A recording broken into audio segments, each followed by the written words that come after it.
Grenade سے خطرناک چیز، ایٹم بم سے خطرناک چیز، کلیشنکوف سے خطرناک چیز، جس چیز سے ہم پوری دنیا میں دہشت پھیلا سکتے ہیں، جس چیز سے ہم فتنہ و فساد ہر ملک میں برپا کر سکتے ہیں، جس چیز سے ہم اپنے گھروں میں آگ لگا دیتے ہیں، جس چیز سے ہم لوگوں کی جان لے سکتے ہیں، جس چیز سے ہم کسی کو دکھ پریشانی میں مبتلا کر سکتے ہیں، وہ کون سی چیز ہے آپ کے پاس جو ایٹم بم سے خطرناک ہے؟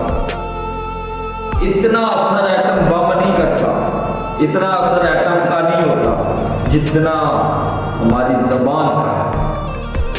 اگر تو وہ آپ کے ہونٹوں کے درمیان ہے تو اس پہ کوئی لگام بھی ہے، کوئی بندش ہے۔ جب آپ کے ہونٹوں سے وہ نکلتی ہے تو اس سے اللہ جانے کون سا لفظ نکلے، اللہ جانے کون سی اس سے بات نکلے جو آپ کو تباہی کی طرف لے جائے۔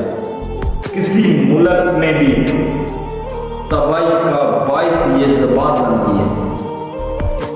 یوکرین میں اور روس میں یہ چھوٹی سی بات ہی ایک دوسرے کی تباہی کا باعث بنتی، تو پھر کتنے ایٹم چلے، کتنی تباہی مچی، لیکن سب سے خطرناک چیز کون سی نکلی؟ یہ زبان۔ اگر تو اس پہ کسی کی لگام ہے، آپ کے ہونٹوں کے درمیان ہے تو اس پہ بندش ہے۔ اگر آپ کے ہونٹوں سے نکلی تو اللہ جانتا ہے اس میں سے کون سی بات نکلے جو آپ کی بربادی کا باعث بن جائے۔ پورا ملک تباہ ہو گیا، ہر چیز تباہ ہو گئی، ہر چیز برباد ہو گئی۔ یہ ہوتی ہے ایٹم سے خطرناک چیز۔